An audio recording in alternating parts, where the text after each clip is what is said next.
సహనం ఉన్నవాడు శాంతిగా కనిపించవచ్చు, కానీ అతని లోపల ఒక గొప్ప యోధుడు ఉంటాడు. ఎందుకంటే అతను సమయం మీద నమ్మకంతో ముందుకెళ్తాడు. సహనం అనేది ఎదుటివారు నీపై వేసిన పరీక్ష కాదు, అది నీవే నీ మనసుపై వేసుకున్న నియంత్రణ పరీక్ష. మనం కోరిన ఫలితం తక్షణమే రాకపోయినా సహనంతో ఎదురు చూస్తే దాని విలువ అర్థమవుతుంది. ధైర్యంతో కూడిన సహనం ఎప్పుడూ గెలుపునే తీసుకురాకపోవచ్చు, కానీ ఓటమిని తప్పక దూరం చేస్తుంది. సహనం ఉన్న మనిషి ప్రతి విఫలతను ఒక పాఠంగా మార్చగలడు, ఎందుకంటే అతనికి వేచి ఉండే కళ తెలుసు. ఏ పని తక్షణ ఫలితాన్ని ఇవ్వకపోతే అది పనికిరాదు అనిపించవచ్చు, కానీ సహనం ఉన్నవాడికి అది ఒక్క అడుగు మాత్రమే. ప్రతి మొక్క పెరిగేందుకు సమయం పడుతుంది, అలాగే ప్రతి కళను నేర్చుకునేందుకు సహనం అవసరం. సహనం అనే బలం మనకు లేకపోతే విజయం మన దగ్గరకు వచ్చినా దాన్ని నిలుపుకోవడం కష్టమవుతుంది. మన జీవిత మార్పులకు టైమింగ్ ముఖ్యం కాదు, సహనమే వాటికి క్రమంగా తలుపులు తెరుస్తుంది.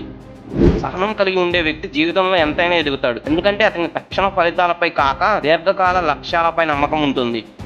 మన ఆశలన్నీ తక్షణమే నెరవేరాలని కాదు, ఆ నెరవేరకపోయిన రోజులు మనకు చాలా నేర్పిస్తాయి. సహనం మనిషిని లోపల నుంచి నిర్మిస్తుంది, ఇది ఆత్మవిశ్వాసానికి మట్టి కూడా వేస్తుంది. నీవు ఒక్క అడుగు ముందుకు వేసే సమయంలో ఫలితం రాకపోయినా సహనంతో ఆ అడుగు నిలబెట్టుకుంటే మార్గం బలపడుతుంది. ఎన్ని ప్రయత్నాలు విఫలమైనా సహనంతో చేస్తే ఒక్కసారి విజయం వచ్చినా అదే జీవితాన్ని మార్చగలదు. సహనం ఉన్నవాడు తక్కువ మాట్లాడతాడు, కానీ ఎక్కువ సాధిస్తాడు. బాధలు ఎక్కువైనా సహనంతో ఎదుర్కొంటే అది మనకు మార్గదర్శకాలు అవుతాయి. మంచి పనిని చేసిన తర్వాత ఫలితం రాలేదు అనిపించినా సహనంతో ఎదురు చూస్తే ఆ పని మనకు పెద్ద విజయం తీసుకొస్తుంది. సహనం ఉన్నవాడు సమయాన్ని అధిగమిస్తాడు, ఎందుకంటే అతని టైమింగ్ పై కాదు, ప్రయత్నంపై నమ్మకం ఉంటుంది. మనం మౌనంగా సహనం పట్టుకొని ఉంటే ప్రపంచం మన శబ్దాన్ని వినక తప్పదు. కాలం ఓపికగా తలబడినప్పుడు బొమ్మను తెరుచుకుంటుంది, అదే సహనానికి ఉదాహరణ.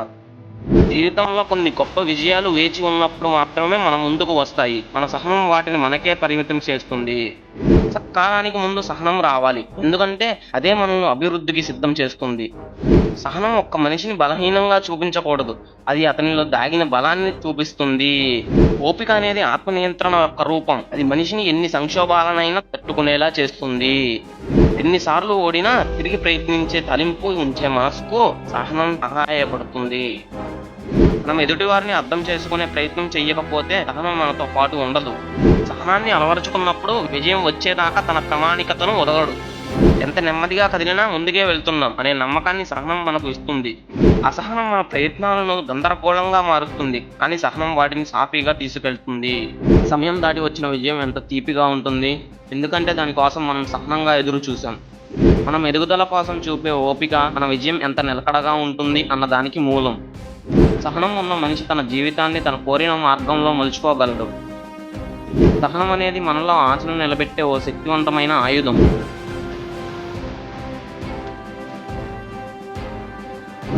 అవకాశాన్ని వదిలిపెట్టకుండా పట్టుకోవాలంటే ముందు మనం సహనాన్ని నేర్చుకోవాలి. సహనం కలిగిన వారు తమ జీవితాన్ని సమర్థంగా గడిపేవారు, ఎందుకంటే వారికి ఏదైనా సమానుకూలంగా వచ్చేస్తుంది అనే నమ్మకం ఉంటుంది. మనసు కలవరిపడినప్పుడు కూడా ఓపికగా నిర్ణయం తీసుకోగలగడం సహనంతో సామర్థ్యం అవుతుంది. అనవసరమైన నిర్ణయాల పట్ల మనల్ని అదుపులో ఉంచేది సహనమే. ఫలితాలు ఆలస్యంగా వచ్చినా మనం సహనంతో ఎదురు చూస్తే అవి నిజమైన ఆనందాన్ని ఇస్తాయి. నువ్వు ఎంత కష్టపడ్డావో కన్నా ఎంత సహనం చూపించావో విజయాన్ని నిర్ణయించగలదు. మనం చేసే ప్రతి నిర్ణయానికి ముందు ఒక క్షణం ఆలోచిస్తే అది సహనమే మనకు చూపిస్తున్న మార్గం. ఓ మనిషి ఎంత సహనంతో ఉంటాడో అతని జీవిత ప్రయాణం అంత శక్తివంతం అవుతుంది. జీవితంలో సమయంలో ముందుకెళ్లడం కంటే ఆగిపోవడమే గొప్ప విజయం, అది సహనం చూపించగలిగిన వారి ప్రత్యేకత. సహనం అనేది ఒక్క రోజులో సాధించబడదు, ప్రతిరోజు మన మనసుకు నేర్పే ఒక తపన మనం వేచి ఉండే శక్తిని పెంచుతుంది. జీవితంలో త్వరిత విజయం కాదు, నిలకడ వచ్చే విజయం ముఖ్యమవుతుంది. దానికి రహస్యమే సహనం. ఓపికగా ఎదురు చూడగలిగిన వ్యక్తి ఏ పరిస్థితుల్లోనైనా జయించగలరు, ఎందుకంటే అతనిలో ఉండే నిశ్చలతే అతనికి శక్తి. సహనం అనే గుణం మన ప్రయత్నాలకి ఆధారం, అది ఉండకపోతే ఏ మార్గమో స్పష్టంగా కనిపించదు.